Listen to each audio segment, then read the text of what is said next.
Hi, welcome to another Right Way Wednesday. Thank you so much for joining us. I'm Melinda Ricchetti from the Quality Assurance and Compliance team.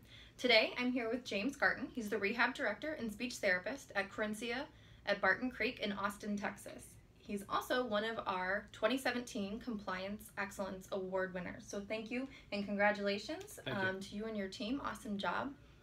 One of the things I noticed when I was auditing him and his team was a significant improvement in standardized test usage and documentation. So today I wanted to kind of ask you, how did you attain those improvements and how did you get your team to really start utilizing those tests?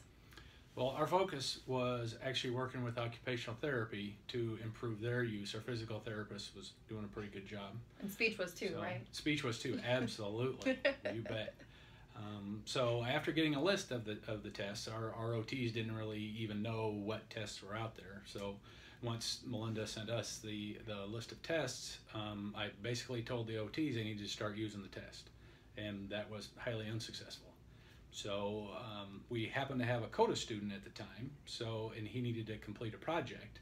So we decided his project would be to kind of summarize the tests and give a presentation to the entire team, kind of what the tests were for, how to score them, things like that. So he was able to successfully complete that, and then we wanted a more in-depth study of one of the tests maybe after we found out what they were, which one might the OTs use the most. Gotcha. So he went into depth with the modified Barthel, the modified Barthel, and basically went through the scoring and kind of trained the OTs on how to administer the test.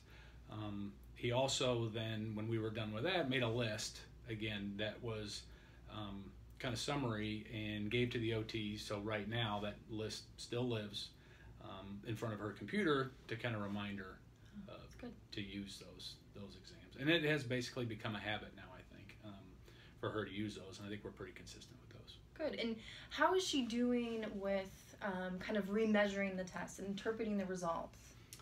Again, it was a learning process. So initially she was completing the test well and would give the scores, but was not doing the interpretation really that we were after.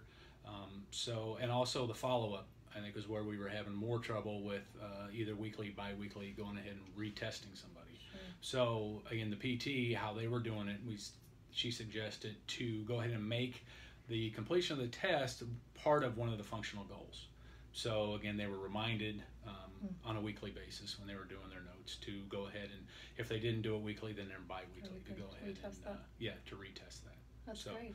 That, I think, made a huge improvement, and I think it's basically changing the habit that she had. I think OTs have been in the past weren't big users of standardized testing. So it was just changing the behavior, and she's done a terrific job.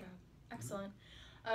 It's ever so much more important nowadays to get those standardized tests in your documentation. They are a requirement in home health, and they're not quite yet a requirement in skilled nursing world in Part B, but pretty much are.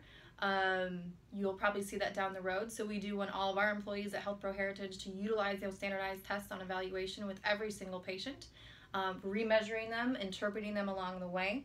If you need more resources or lists about what standardized tests are out there, CEU 360 houses an entire clearinghouse of over 52 standardized tests, 16 of which are live videos associated with them, of a therapist actually going through the motions of the test. So check that out. They're there on CEU 360. James, thank you again so much for joining me, and congratulations on your award. I hope you guys tune in next week for another Right Way Wednesday. Thank you. Thanks.